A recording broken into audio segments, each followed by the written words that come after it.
다 같이 기도하고 시작하시죠.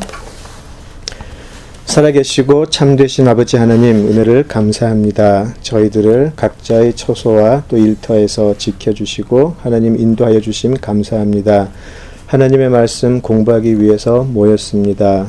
나누는 자의 부족함으로 하나님의 영광과 하나님의 의도를 가리지 않게 하시고, 함께 듣는 모든 분들에게 성령 하나님 역사하여 주시어서 그분들의 영을 움직여 주시고 하나님의 말씀에 아멘으로 화답할 수 있는 하나님의 자녀들 되게 하여 주시옵소서.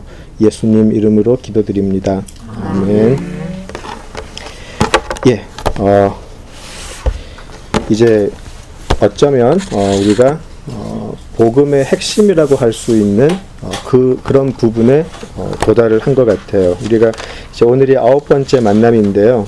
지난 8주간 우리 인간이 어떠한 존재이고 어떠한 상태에 있는지를 바울이 계속 보여줬고요. 이제 엄청난 반전의 역사가 일어나는 곳이 이제 오늘의 본문이 되겠습니다. 우리 3장 19절에서 26절을 우리 다 함께 읽어보시겠습니다. 3장 19절에서 26절입니다. 같이 읽겠습니다. 우리가 알거니와 무릇 율법이 말하는 바는 율법 아래에 있는 자들에게 말하는 것이니, 이는 모든 입을 막고 온 세상으로 하나님의 심판 아래에 있게 하려 함이라.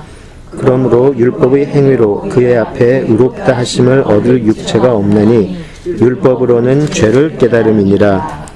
이제는 율법 외에 하나님의 한 의가 나타났으니 율법과 선지자들에게 증거를 받은 것이라. 곧 예수 그리스도를 믿음으로 말미암아 모든 믿는 자에게 미치는 하나님의 의인이 차별이 없느니라. 모든 사람이 죄를 범하였음에 하나님의 영광에 이르지 못하더니 그리스도 예수 안에 있는 속량으로 말미암아 하나님의 은혜로 값없이 의롭다 하심을 얻은 자 되었느니라.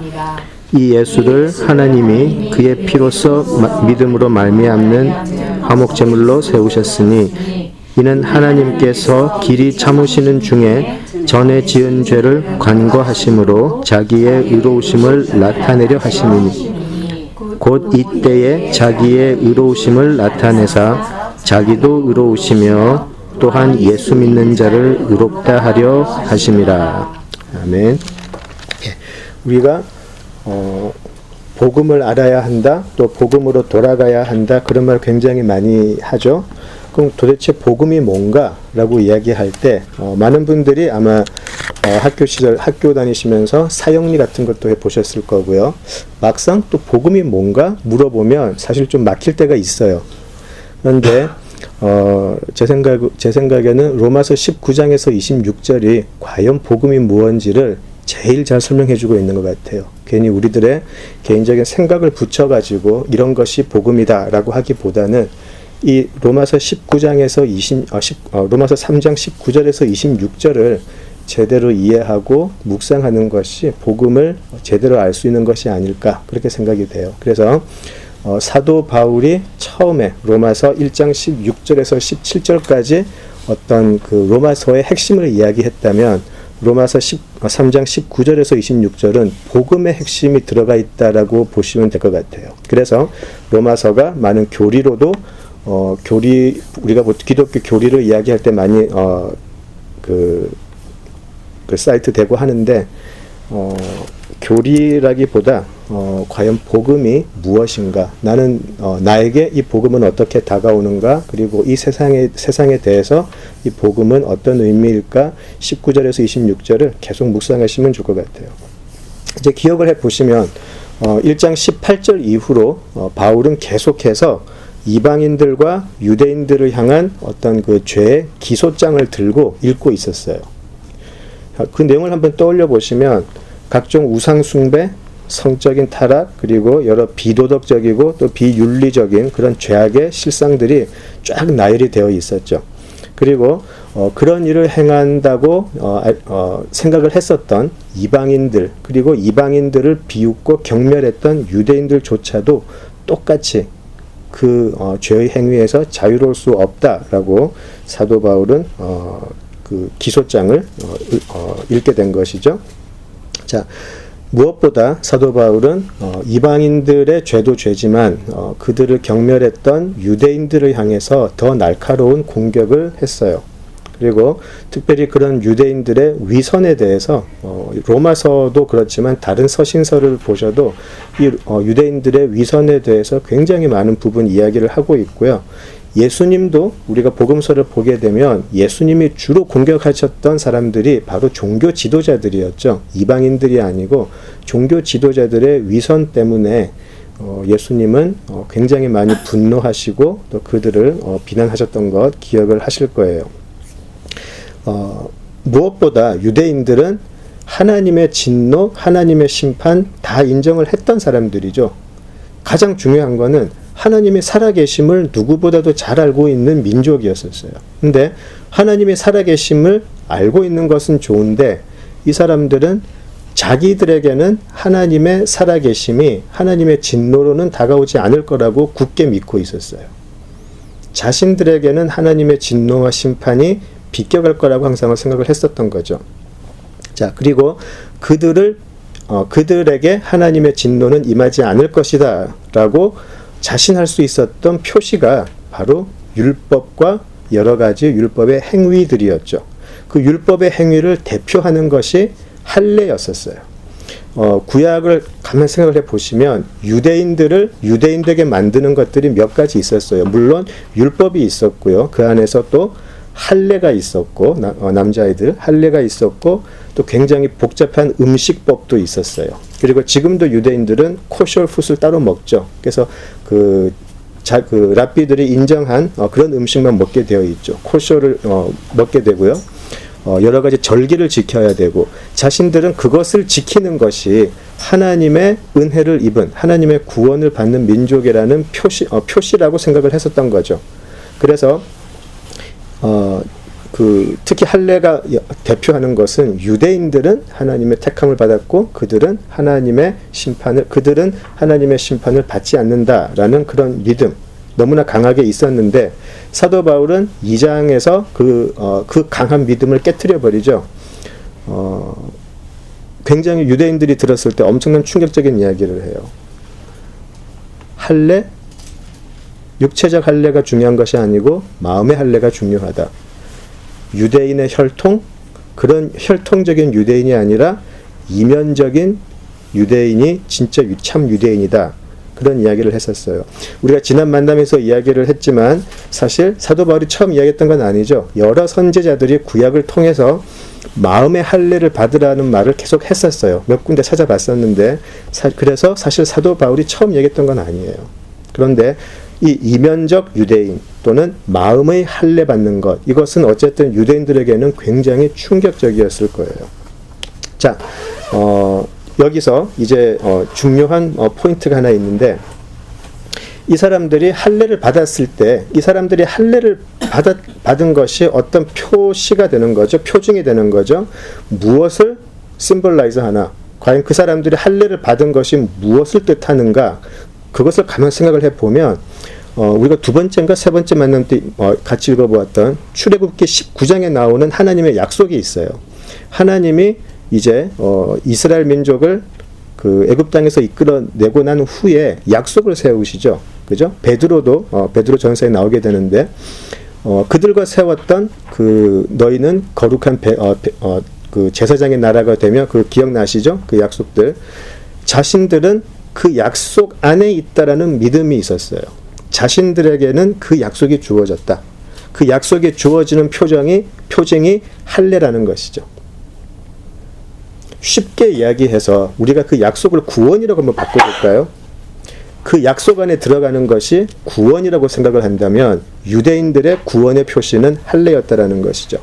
근데 사도 바울에게는 그 육체적인 그 표시는 아무 의미가 없었어요. 진짜 우리가 하나님의 약속에 들어갔다는 표시가 무엇인가?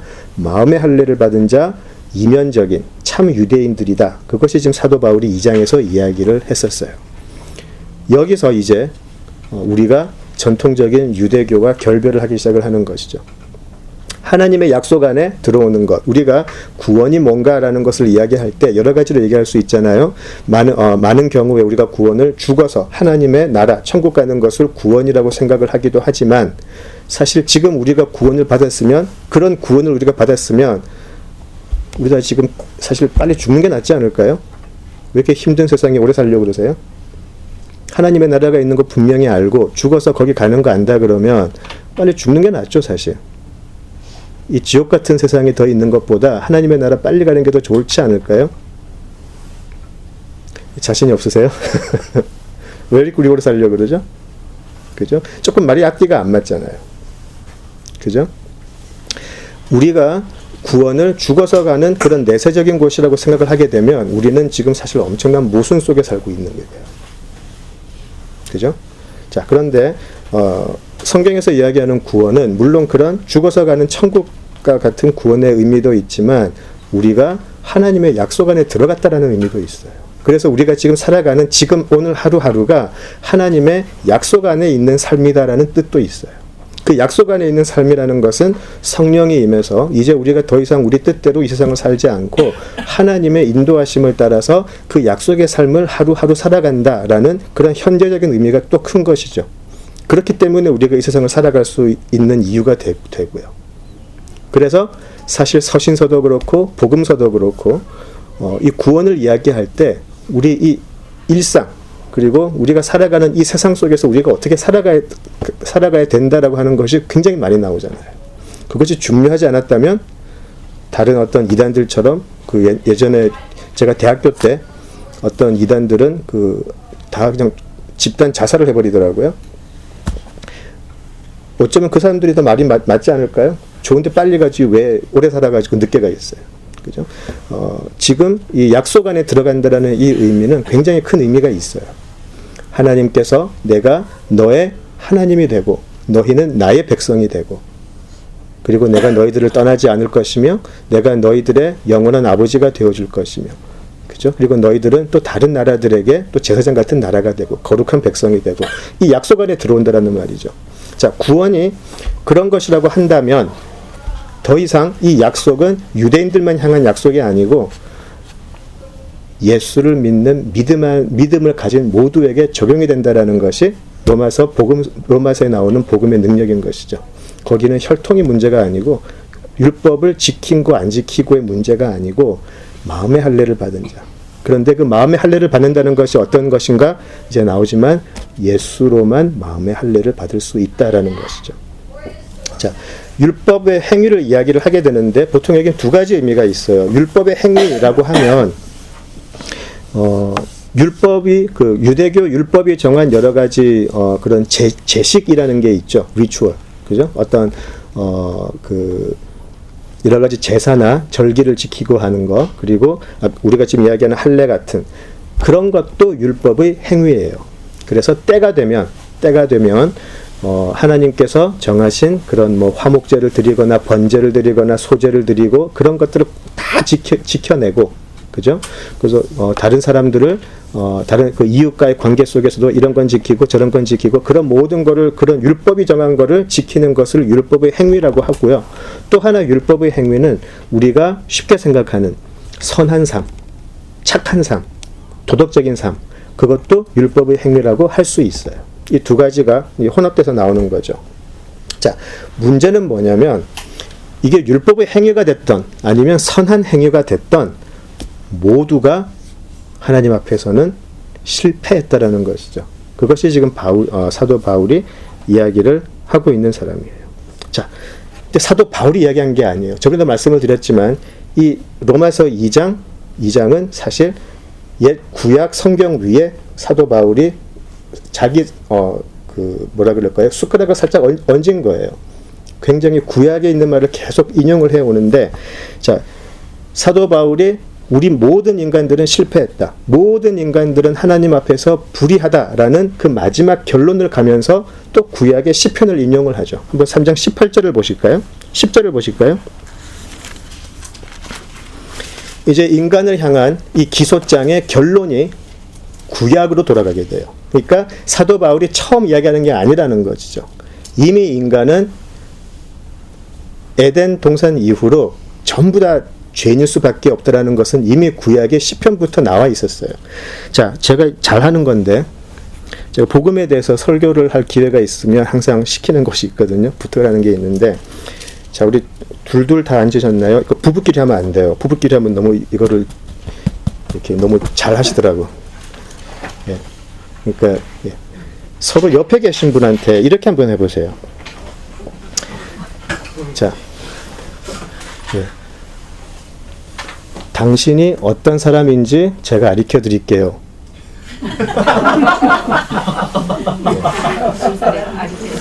그리고 한번 쭉 읽어보세요. 자, 11절부터 보시면 당신은 깨닫는 것도 없고 하느님을 찾지도 않고 다 무익하고 선을 행하지도 않고, 한번 쭉 해보세요. 당신은 이런 사람입니다.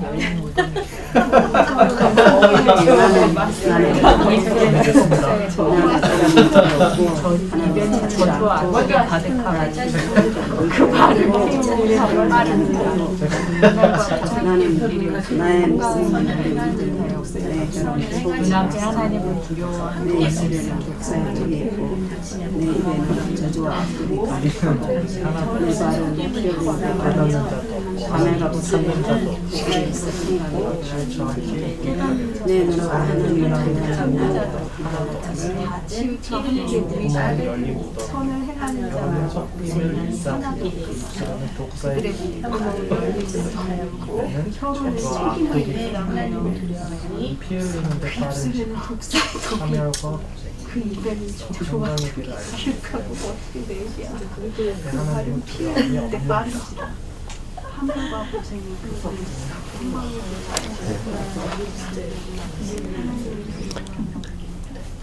그래서 부부끼리 하면 안 돼요. 신이 나서 하기 때문에. 예. 근데 굉장히 어떠세요? 그냥 읽을 때 하고 막상 옆에 있는 사람한테 당신은 이런 사람입니다 말하기 어렵지 않으세요? 그죠? 네. 찔려요? 그렇죠? 당신의 목구멍은 열린 무덤입니다 말할 수 있으시겠어요? 그죠? 당신의 혀는 속임만 일삼습니다. 당신의 입술에는 독사의 독이 있습니다. 네. 이게 성경에 말하는 우리예요. 이게 사도 바울이 이방인이든 유대인이든 상관없이 모두가 이렇다고 이야기하는 거죠. 사도 바울이 만들어내는 게 아니라 이미 오랜 시간 전에 시편에 이미 나왔던 내용들이에요. 사도 바울의 죄의 기소장의 결론이 바로 이 부분이에요. 자, 지금 사도 바울의 이 결론과도 같은 이 내용이 단순히 마음의 찔림으로 가는 것이 아니고 절망으로 가게 되는 사람들이 있어요. 이것이 왜냐하면 마음의 찔림으로만 된다 그러면 사람의 양심으로도 그럴 수 있죠. 사실 사람의 양심으로도 그럴 수가 있어요. 그런데 성령이 임하시면 이 부분에서 이제 나 어떡하지라는 말이 나올 수밖에 없어요. 나는 맞습니다. 정말 아무리 내가 내 자신을 치장하고 포장하려고 해도 이거 맞습니다.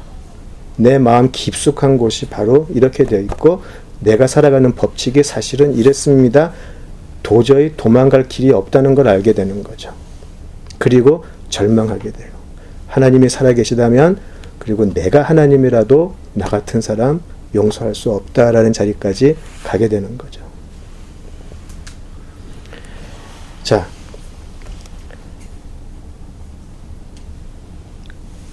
이런 사람들에게 이제 하나님께서 어떠한 일을 하시는지 한번 보죠. 이제 복음이 시작됩니다. 이제 19절 보실까요? 19절을 보시면 우리가 알거니와 무릇 율법이 말하는 바는 율법 아래에 있는 자들에게 말하는 것이니 이는 모든 입을 막고 온 세상으로 하나님의 심판 아래에 있게 하려 함이라. 이렇게 나와 있어요. 그리고 20절 그러므로 율법의 행위로 그의 앞에 의롭다 하심을 얻을 육체가 없나니 율법으로는 죄를 깨달음으로 견고하여져서 하나님께 율법 20절 제가 다시 읽을게요. 그러므로 율법의 행위로 그의 앞에 의롭다 하심을 얻을 육체가 없나니 율법으로는 죄를 깨달음이니라. 이렇게 나와 있어요. 자, 나는 의롭다라고 하는 사람들이 있었어요. 사도 바울이 일단 요 맥락으로만 보면 나는 의롭다라고 했던 사람들은 유대인들이었었어요. 유대인들은 자신들이 하나님이 명령하신 거 다 지켰다고 생각을 했고요.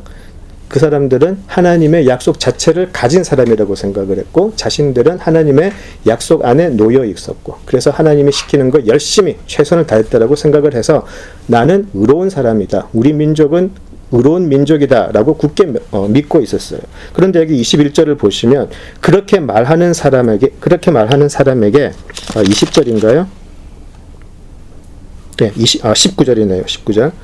그런 사람들에게 율법이 와서 그래 너희들 정말 의롭다라고 한 게 아니라 그 사람들의 입을 막아버린다고 되어 있어요. 입을 틀어 막아버린다라고 되어 있어요. 율법이 실제로 그 사람들에게 비춰지면 그 사람들은 오히려 할 말을 잃게 된다는 것이죠. 아무리 경건하고 우리 인간적인 기준으로도 아무리 경건하고 깨끗한 삶을 사는 사람이라고 해도 그 마음 깊숙한 곳에 율법을 딱 비춰주면 그 사람의 더러운 동기, 그 사람의 더러운 심령이 그대로 드러나기 때문이죠. 그래서 모두가 율법 아래에 있는 죄인이다라고 선포를 해요. 어떤 사람도 율법을 완벽하게 충족시키지 못하고 그 율법보다 더 뛰어난 사람은 없기 때문에 모든 사람들이 율법 아래에 있다라는 것이죠. 율법 아래에 있다라는 말은 율법의 모든 권세 아래에 있다라는 말이에요. 아무 힘이 없다라는 것이죠. 자, 그래서 20절을 보시면 굳이 사도 바울이 이런 표현을 써요.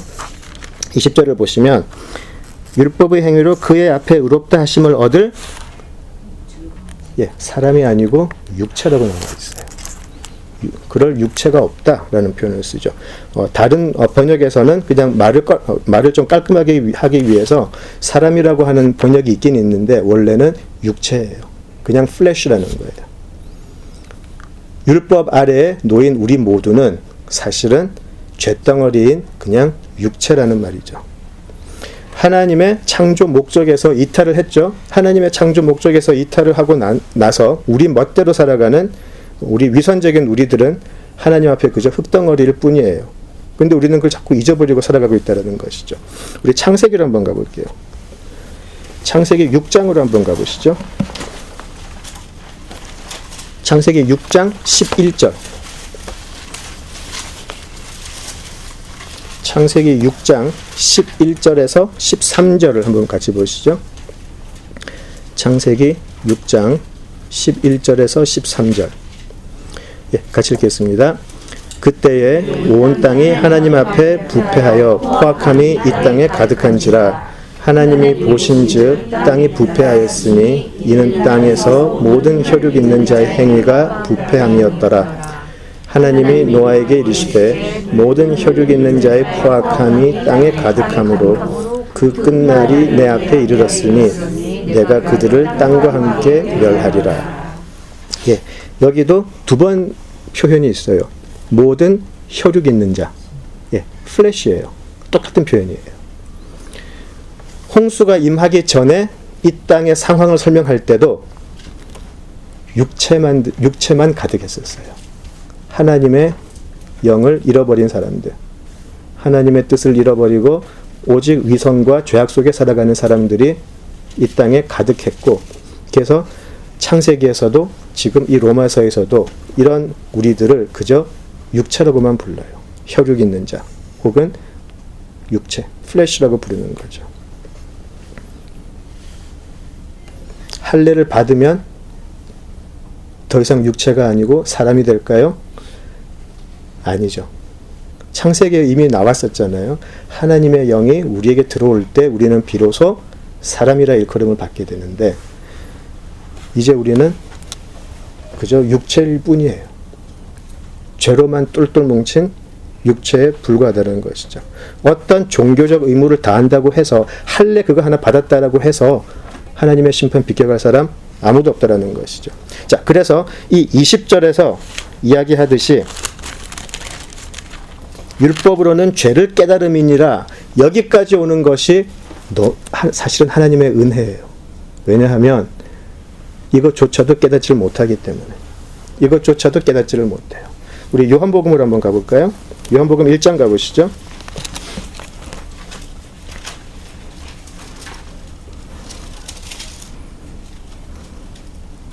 예, 요한복음 1장 5절을 보시면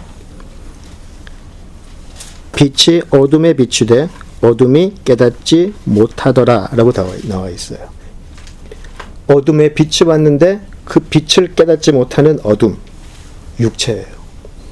살아 있었다면 빛을 보고 왔겠죠. 빛이 와도 그 어둠이 깨닫지를 못해요. 그냥 흙덩어리예요. 자기가 어둠에 있고 자기 자신이 어둠인지도 모른다는 거죠. 그래서 로마서 3장 20절에 율법으로 말미암아 죄를 깨닫는다라는 이것 자체도 사실은 은혜예요. 율법이 와도 내가 죄인인지 모르는 사람들이 사실은 대부분이기 때문에 3장 20절까지 왔다면 사실 엄청난 은혜예요. 여기까지 못 온다라는 거죠. 우리는 다른 걸로 나는 그래도 의인입니다. 나는 그래도 잘 살았습니다. 열심히 살았습니다. 그런 말을 갖다 대지만 이 율법 아래서는 모두가 죄인일 뿐이다. 어둠일 뿐이다. 라고 선포를 해요. 자, 그걸 깨달은 사람들한테는 21절부터 복음이 시작이 돼요. 그걸 깨닫지 못한 사람은 21절부터 복음을 받아들이지 못해요. 복음이 성립되지가 않아요. 20절을 읽으면서 그리고 아까 우리가 읽었던 그 시편 인용을 했던 그 시편의 내용을 읽으면서 내가 어둠이었구나. 이 세상이 어둠이었구나. 빛도 알아보지 못하는 죽은 흙덩어리, 쇳덩어리였구나를 깨달은 사람에게 21절부터 이제 드디어 복음이 시작이 돼요. 이 복음이 어떻게 시작이 되는지 보실까요? 21절. 자, 한글 성경에는 이제는 율법 외에 하나님의 한 의가 나타났으니 라고 되어 있죠. 예. 제가 카톡을 통해서 계속 말씀을 드렸지만 그러나가 빠져 있어요. 사실은 이게 그러나로 시작이 돼야 돼요. 그러나 이제는 이렇게 돼야 돼요. 그러나 이제는.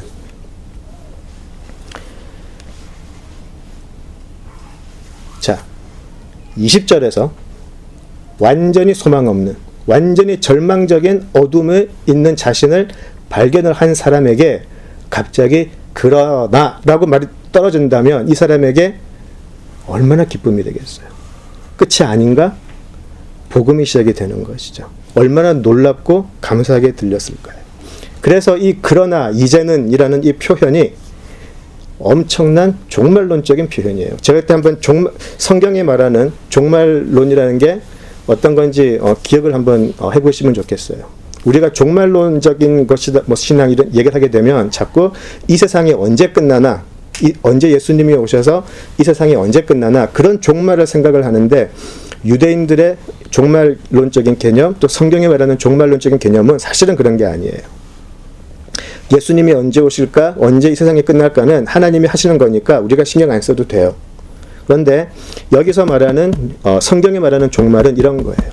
어떠한 옛 시대가 끝이 나고 완벽하게 끝이 나고 새 시대가 시작될 때 그걸 우리가 종말론적인 역사라고 그래요. 하나가 완전히 끝나고 전혀 새로운 것이 시작되는 그것을 종말론적인 사건이라고 그래요. 사도 바울이 굉장히 즐겨 쓰는 표현이에요. 그러나 이제는. 자, 그러나 이제는. 이때까지 이랬었는데 그런데 이제는 새로운 것이 시작이 된다는 것이죠. 고린도후서 17절 우리 많이 외우잖아요. 그런 중 누구든지 그리스도 안에 있으면 새로운 피조물이라 이전 것은 지나갔으니 보라 새 것이 되었도다. 완벽한 종말론적인 선언이에요. 이때까지는 너희들이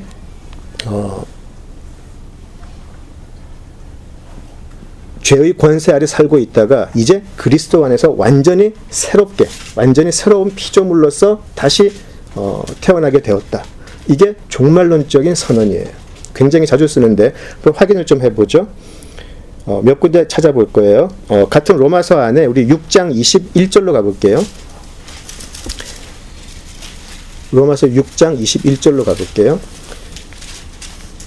이제 제가 지금 찾는 여러 성경 구절이 두 절씩 제가 말씀을 드릴 텐데 어떻게 첫 절하고 그 다음 절이 대조를 이루나 한번 보세요.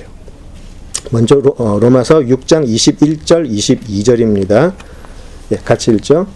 너희가 그때에 무슨 열매를 얻었느냐? 이제는 너희가 그 일을 부끄러워하나니 이는 그 마지막이 사망이라.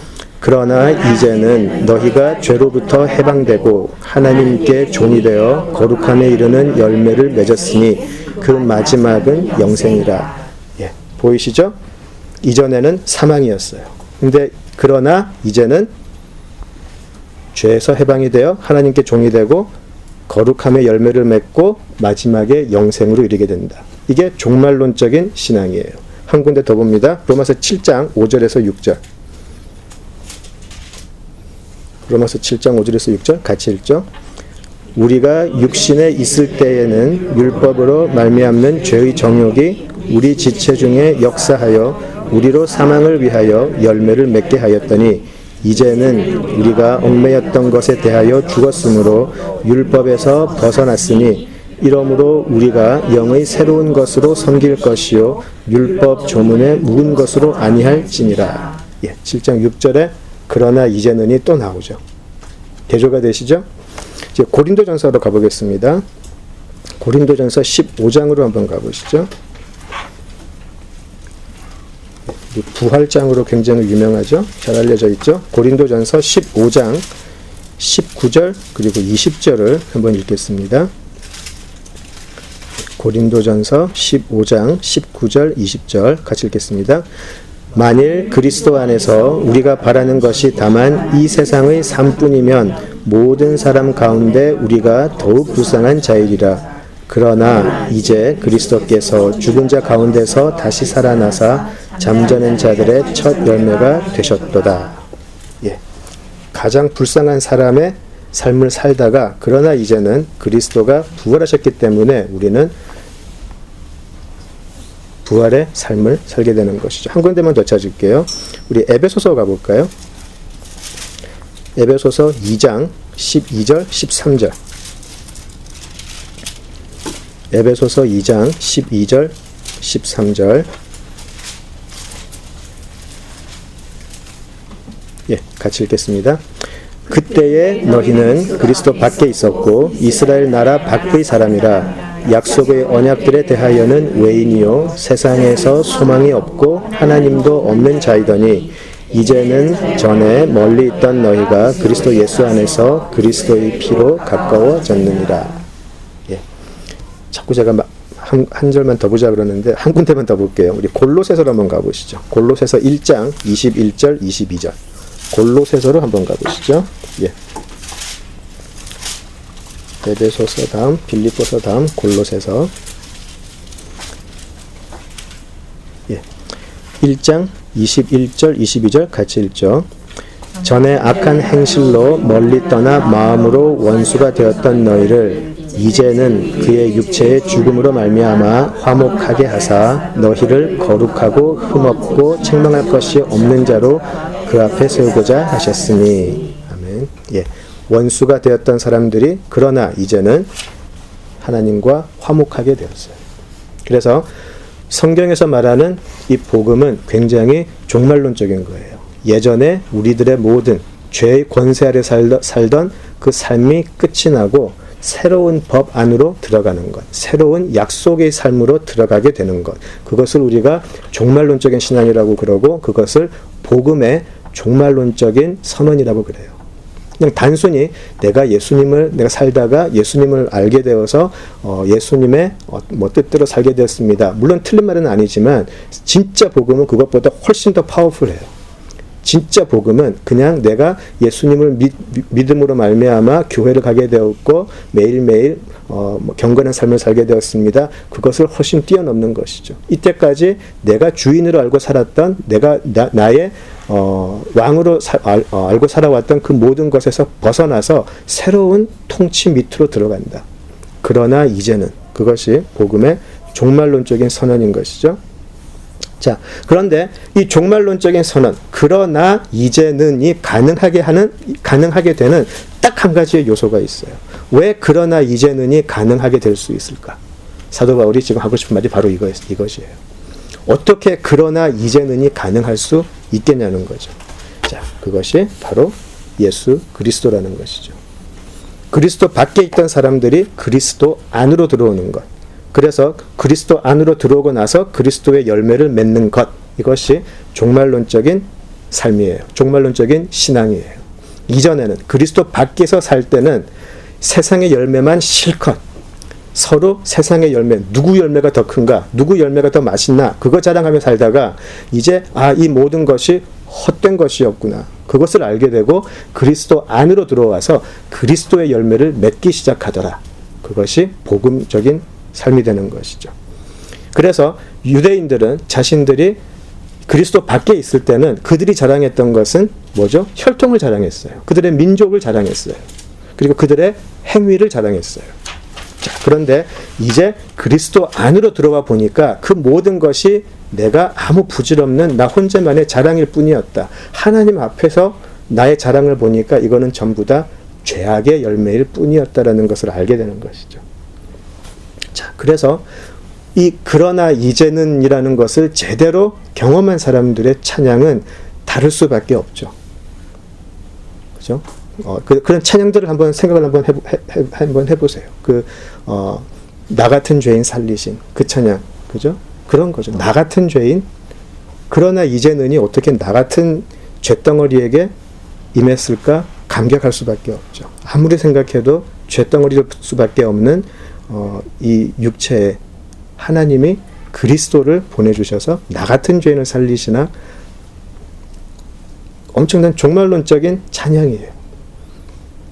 개인적으로 굉장히 좋아하는 찬양인데 내 구주 예수를 아시죠? 내 구주 예수를 거기 제가 2절인가 3절에 보면 그게 있어요. 이전에 즐기던 세상나 이제 예수 믿고 나서 다 나는 오직 예수 안에서만 기쁘다. 이런 모든 것들이 바로 그러나 이제는을 경험한 사람들이에요. 이전까지 내가 최고로 치던 것, 이전까지 나의 삶을 정말 잘 살았다라고 증명해 줄 수 있는 모든 것들이 하나님 그리스도 앞에서는 그저 죄의 열매일 뿐이었다. 나의 욕심의 열매일 뿐이었다. 그런데 이제는 내 구주 예수를 알고 나니까 이제는 예수만이 나의 기쁨이다. 그렇게 말할 수 있는 것이죠. 자, 그래서 그러나 이제는 가능하게 하는 것이 예수님인데 그 예수님을 지금 로마서에서는 하나님의 의라고 나와 있어요. 그렇게 표현을 해요. 21절을 한번 보실까요? 그러나 이제는 율법 외에 하나님의 한 의가 나타났다. 이렇게 되어 있어요. 율법은 우리로 하여금 하나님께 나아가지 못하게 했어요. 율법을 딱 들이대니까 모두가 죄인이기 때문에 하나님 앞에 나갈 수가 없죠. 죄인이 하나님 앞에 나간다는 것은 죽음이니까. 율법이 딱 주어지니까 유대인들은 율법이 딱 주어지면 자기들이 하나님께로 갈 줄 알았어요. 율법이 딱 주어지면 우리가 이것도 지켰고 저것도 지켰으니까 우리는 하나님의 약속의 성취가 이루어질 걸로 믿습니다 라고 생각을 했는데 막상 율법이 주어지니까 그게 아니고 너희 모두 다 죄인일 뿐이다 라고 했다는 것이죠. 그래서 율법은 우리를 하나님께로 이끌어 갈 수 없지만 실제로 우리를 하나님께로 가까이 가게 해주는 하나님의 의가 나타났다라는 것이죠.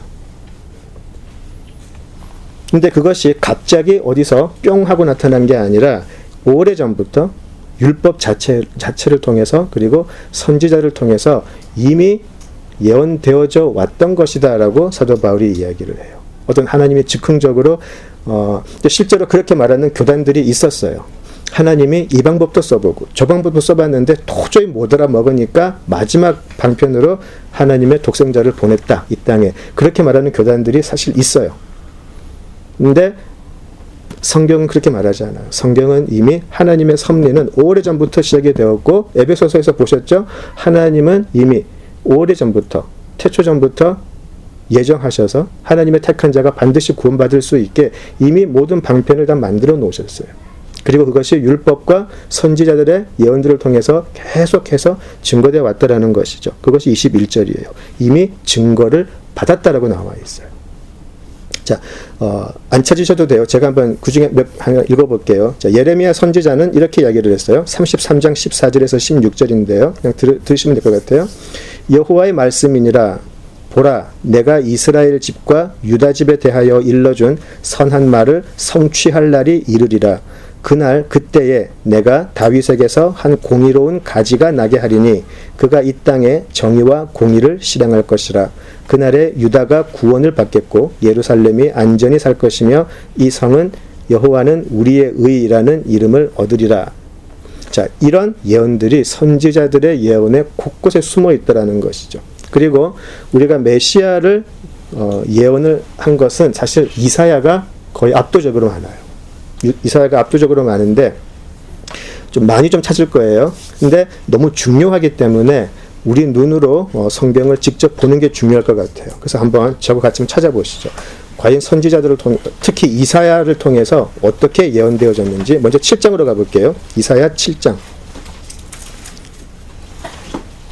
이사야 7장 14절. 예, 7장 14절. 예, 우리 같이 읽죠. 그러므로 주께서 친히 징조를 너희에게 주실 것이라. 보라, 처녀가 잉태하여 아들을 낳을 것이요 그의 이름을 임마누엘이라 하리라. 예, 9장 6절에서 7절입니다. 9장 6절에서 7절. 예, 같이 읽죠. 이는 한 아기가 우리에게 낳고 한 아들을 우리에게 주신 바 되었는데 그의 어깨에는 정사를 메었고 그의 이름은 기묘자라 모사라 전능하신 하나님이라 영존하시는 아버지라 평강의 왕이라 할 것이니라.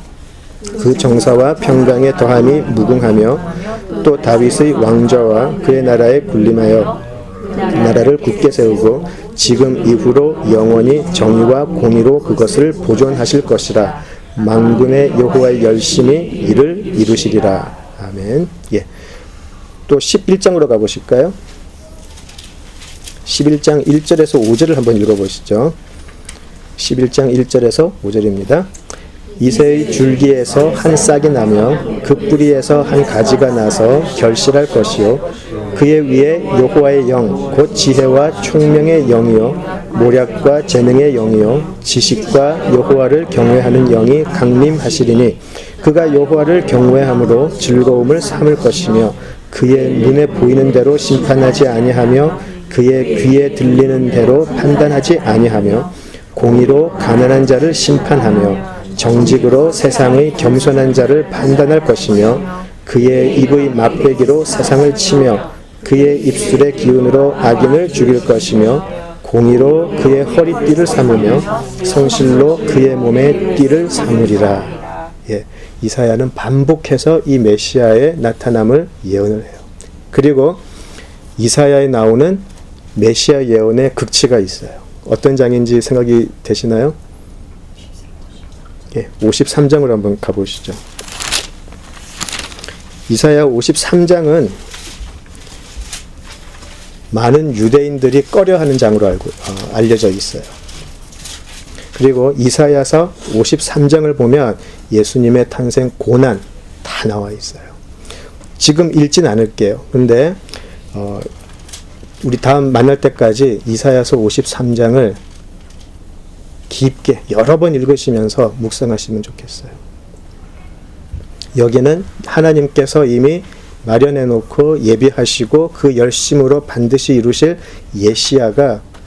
메시아가 너무 정말 가슴 아프게 나와 있어요. 그리고 하나님은 이사야 53장을 이루시죠. 그 이루심을 우리는 십자가라고 불러요. 그죠? 자, 그리고 53장을 그렇게 하시고 우리 마지막으로 61장으로 가실게요. 이사야 61장, 이제 이사야가 끝나가면서 61장에서 너무나 중요한 메시아 사역의 내용을 이야기를 해요. 우리 61장 1절에서 3절 같이 읽으시죠. 주 여호와의 영이 내게 내리셨으니 이는 여호와께서 내게 기름을 부으사 가난한 자에게 아름다운 소식을 전하게 하려 하십니다. 나를 보내사 마음이 상한 자를 고치며 포로된 자에게 자유를 갇힌 자에게 노임을 선포하며 여호와의 은혜의 해와 우리 하나님의 보복의 날을 선포하여 모든 슬픈 자를 위로하되 무릇 시온에서 슬퍼하는 자에게 화관을 주어 그 죄를 대신하며 의 기름으로 그 슬픔을 대신하며 찬송의 옷으로 그 근심을 대신하시고 그들의 의의 나무 곧 여호와께서 심으신 그 영광을 나타낼 자라 일컬음을 받게 하려 하심이라. 예, 앞으로 여호와의 영을 받은 메시아가 우리 이 땅에 임할 때 그분이 하실 일이 지금 특별히 1절, 2절에 나와 있어요. 자, 여기서 다시 한번 1절, 2절을 한번 눈으로 보시고요. 이 내용을 보시고 우리 누가복음으로 가죠. 누가복음 4장으로 가보겠습니다. 누가복음 4장. 누가복음 4장 17절에서 19절. 누가복음 4장 17절에서 19절입니다. 같이 읽으시죠. 선지자 이사야의 글을 들이거늘 책을 펴서 이렇게 기록된 데를 찾으시니 곧 주의 성령이 내게 임하셨으니 이는 가난한 자에게 복음을 전하게 하시려고 내게 기름을 부으시고 나를 보내사 포로된 자에게 자유를 눈먼 자에게 다시 보게 함을 전파하며 눌린 자를 자유롭게 하고 주의 은혜의 해를 전파하게 하려 하심이라 하였더라. 예. 이사야가 61장에 예언했던 그 내용을 지금 예수님이 바로 받으셨어요. 예수님이 바로 받으셔서 지금 예수님이 이 말씀을 언제 하셨는지 아시나요? 광야의 시험이 끝나고 이제 예수님의 본격적인 공생애가 시작되는 바로 그때 시작하셨어요. 이제 예수님께서 내가 사탄의 유혹을 이기고 이제 내가 이 땅에 온 이유, 공생애 사역을 시작할 텐데 그 사역의 선포와도 같아요. 이미 이사야가 이야기했던 것. 가난한 자에게 자유를,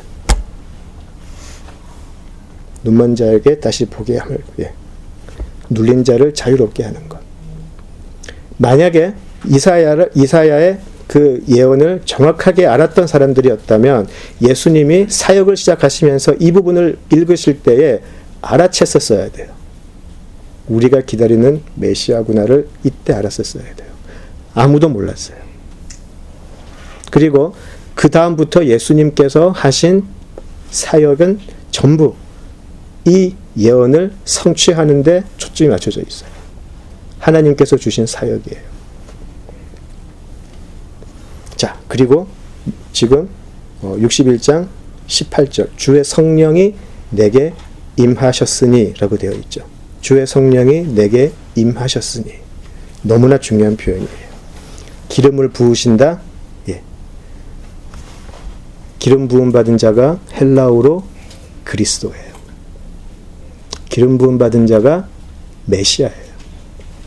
주의 성령이 내게 임해서 기름 부음 받은 자. 아까 이사야서에서도 이사야 61장 1절에 보시면 여호와께서 내게 기름을 부으사 그렇게 되어 있어요. 기름을 부으사라는 표현이 예수님이 말씀하실 때는 성령이 임하셨으니 라고 되어 있어요. 하나님의 기름이 부으심은 하나님의 영이 와서 하나님의 영이 임해서 예수님이 그리스도로 선포되는 것이죠. 기름 부음 받은 자. 메시아.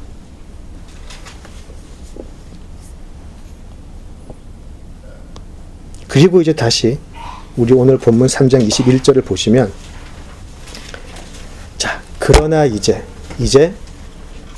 하나님께서 오랫동안 예비하셨던 그 메시아, 기름 부음 받은 자, 오랫동안 죄에 눌려 살아왔던 우리를 해방시키시기 위해 오신 예수님이 그러나 이제 오신다라는 것이죠.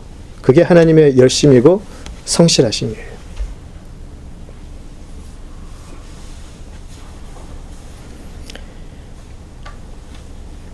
23절과 24절을 보시면 3장 23절과 24절을 보시면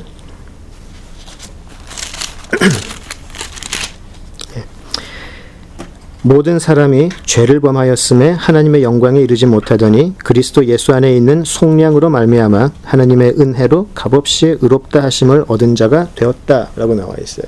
그죠? 자, 하나님의 의가 임했더니 그 결과는 우리가 속량함을 받았다. 우리의 죄값이 치루어졌다. 그런데 당사자인 우리는 값없이 은혜로 그냥 누군가가 지불을 해버렸다라는 말이죠. 여기서는 속량이라는 말을 써요. 그 죄를 다 치르고 나니까 우리가 죄인의 신분에서 갑자기 의인의 신분으로 바뀌어버렸다는 것이죠. 의롭다라는 칭함을 새롭게 받는 우리는 이제 우리도 그 그리스도 때문에 하나님의 약속에 들어가게 되는 약속의 백성으로 거듭나게 되었다라는 것이죠. 그래서 이 하나님의 이 예수를 보면 하나님의 의지, 하나님의 열심, 하나님의 이루심만 보이는 거죠. 우리의 노력이나 우리의 혈통이나 우리의 뭐가 들어갈 자리가 없어요. 그냥 하나님이 다 하셨다는 것이죠. 여기에 복음의 능력이 있다는 것이죠. 그래서 바울은 이 복음, 난 부끄럽지 않다. 나는 이 복음이 너무 자랑스럽다라고 이야기하는 것이죠. 자, 우리 다시 요한복음 가볼까요? 1장으로. 자, 요한복음 보시면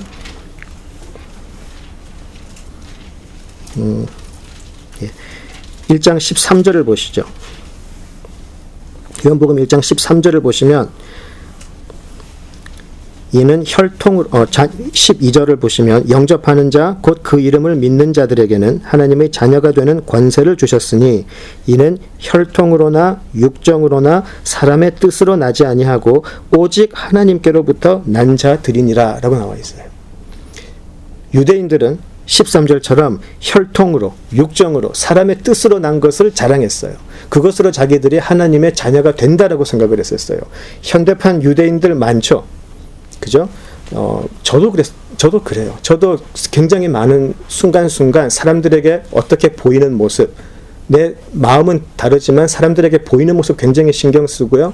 종교적인 어떤 행위나 종교적인 어떤 그런 리추얼 같은 거, 그거를 해야 그래도 좀 인정받지 않을까? 사람들에게 그래도 좀 믿음이 있네라는 말 듣지 않을까? 그런 생각 많이 해요. 그런데 그거 가지고 하나님의 의에 들어갈 수 없다라는 것이죠. 그거 가지고 하나님의 자녀가 되는 권세 받을 수 없다. 1장 12절을 보시면 영접하는 자, 곧 그 이름을 믿는 자라고 나와 있어요. 그죠? 영접하는 자, 곧 그 이름을 믿는 자. 이들이 하나님의 자녀가 된다라는 것이죠. 그러나 이제는 아까 우리가 서로에게 읽었던 우리는 다들 그런 모습을 가진 죄인들인데 그러나 이제는 이 예수 그리스도를 영접하는 자, 그리스도를 영접하는 자에게는 하나님의 자녀가 되는 권세가 임했다. 이것이 복음인 것이죠. 유대인들은 혈통을 붙잡고 있었고 전통을 붙잡고 있었고 사람의 뜻을 붙잡고 있었어요. 사람들의 자랑을 붙잡고 있었어요. 그러면 하나님의 자녀가 되는 줄 알았다는 것이죠. 그런데 예수를 영접하는 자만 의롭다함을 얻게 된다. 죄의 속량함을 받게 된다라는 것이죠. 이것이 지금 사도 요한이 요한복음에서 1장에서 증거하는 것이고 바울이 로마서 3장에서 지금 또 증거하는 거예요. 똑같아요. 우리가 위선 속에 사는 이 삶. 그런데 하나님께서 예비하신 이 뭐라고 그럴까요? 은혜죠. 이 은혜가 우리로 하여금 아무 값 치르지 아니하고 오직 그 예수 그리스도를 우리의 주인으로 모셨더니 하나님이 우리가 너희들은 내 자녀가 되었다라고 선포해 주신다. 그런 놀라움이 있다라는 것이죠. 이것이 이 사실이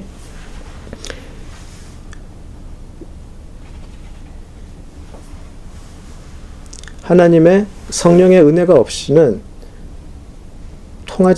이해가 안 되죠. 이성적으로도 말이 안 되고 어쩌면 그 사람들이 볼 때 우리 지금 이 내용 가지고 막 감격해서 지금 이렇게 있는 모습들을 보고 굉장히 웃을 것 같아요. 저 사람들 뭐 하고 있나? 그죠? 그럴 것 같아요. 뭐 저 정도 가지고 뭐 눈물 흘리고 저러나? 그럴 것 같아요. 근데 우리한테는 이게 말로 표현할 수 없는 감동과 감격이 되잖아요. 무슨 차이가 있을까요? 그래서 고린도전서 1장 18절에 그렇게 이야기해요.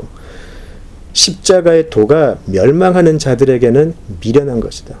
근데 우리 구원을 받는 우리에게는 하나님의 능력이 된다. 우리가 그 사람들을 보면 오히려 그 사람들은 그 사람들은 우리를 미련하게 보지만 우리들에게는 그 사람들이 멸망하는 사람으로 볼 수밖에 없어요. 복음이 그래요. 그래서 이것이 우리가 인간의 이성이나 지성으로 이해할 수 없는 것이 베드로전서를 봐도 그런 말이 있잖아요. 그 베드로전서 1장 10절에서 12절을 보시면 그런 말이 있어요. 믿음의 결국 곧 영혼의 구원. 그 믿음의 결국이 구원인데 그것은 선지자들도 그냥 하나님으로부터 어떤 오라클을 받아가지고 그냥 막 이야기하고 그게 아니고 선지자들도 부지런히 연구하고 살폈다라고 나와 있어요. 우리가 생각할 때는 선지자들이 막 무당처럼 막 기도하다가 갑자기 막 이상한 소리로 막 한 것 같은데 그러지 않았다라는 거예요. 선지자들도 계속해서 연구하고 살피고 대표적인 사람이 다니엘이죠. 그 사람은 계속해서 공부했었어요. 자, 그렇게 했는데 거기다가 이 하나님의 구원이 얼마나 신비한 것인지를 누가 정말 알고 싶어 했냐면 천사들이 알고 싶어 했다 그래요. 왜냐하면 천사들은 누구보다도 하나님을 잘 알고 있었어요. 그리고 천사들은 누구보다도 인간이 얼마나 쇳덩어리인지를 알고 있었어요. 천사들이 볼 때 하나님과 인간은 도저히 화합할 수가 없어요. 그런데 하나님은 구원하겠다고 그러세요. 그래서 천사들도 이거는 좀 살펴보고 싶어 한다. 천사들도 궁금해한다고 나와 있어요. 이 구원은 우리가 말로 우리가 아는 구원을 설명해 줄 수는 있지만 성령의 은혜가 없이는 천사들도 처음에는 받아들이기 힘든 것이 구원이거든요. 말로 해가지고 설득하자면은 말 잘하는 사람 몇 명 붙여가지고 했겠죠. 근데 안 되잖아요. 그죠?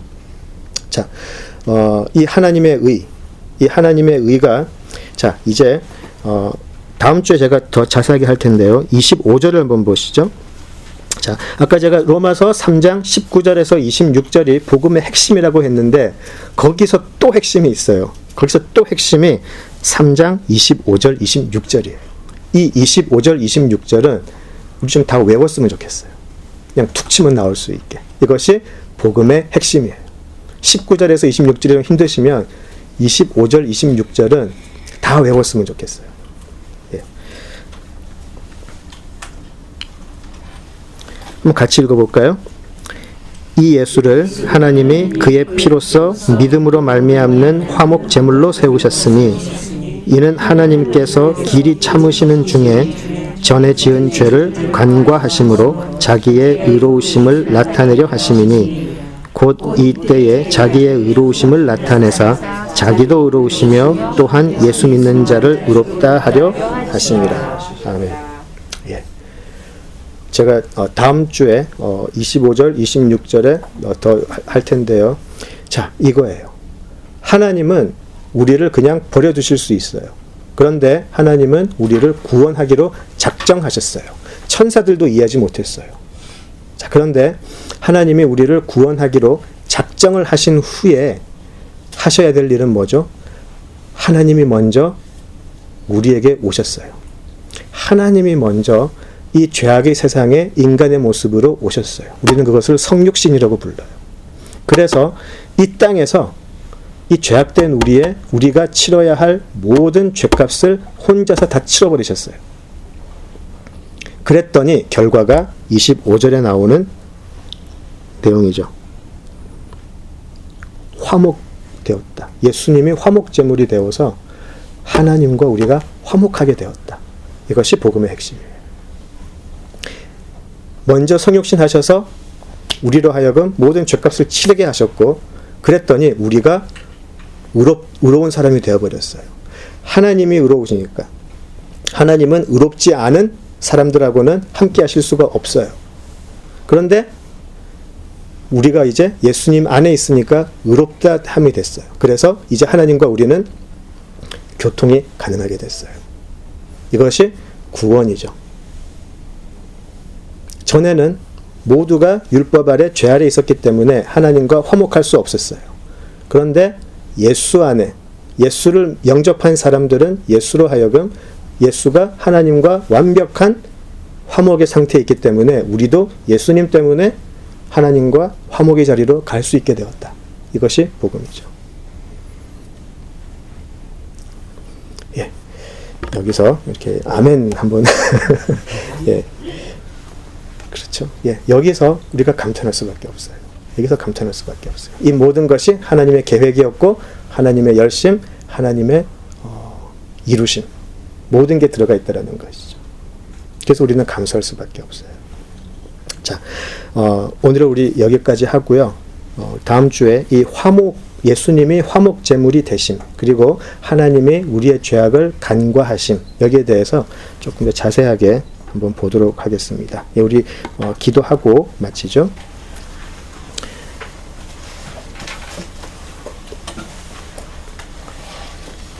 아버지 하나님, 부족한 자의 복음의 증거가 가려지게 하소서. 오직 성령께서 우리 각자에게 말씀해 주시고 미련한 자의 미련한 언어가 복음을 이해하는데 방해가 되지 않았기를 간구합니다.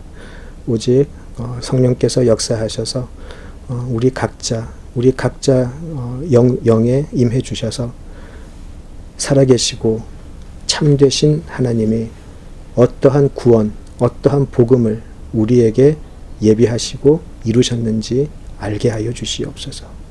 하나님, 그때가 그 시간이 꼭 임할 수 있기를 소원합니다. 복음 안에 자유롭게 되는 그때, 복음 안에 감사하며 복음 안에 이제 이 죄악된 세상의 권세에서 벗어나는 그때가 모두에게 임하기를 간구합니다. 복음의 소식을 우리에게 알려주신 예수 그리스도의 이름으로 기도드립니다. 아멘. 예, 우리 찬양 한번 다시 할 수 있을까요? 그 이름 같이 할 수 있을까요?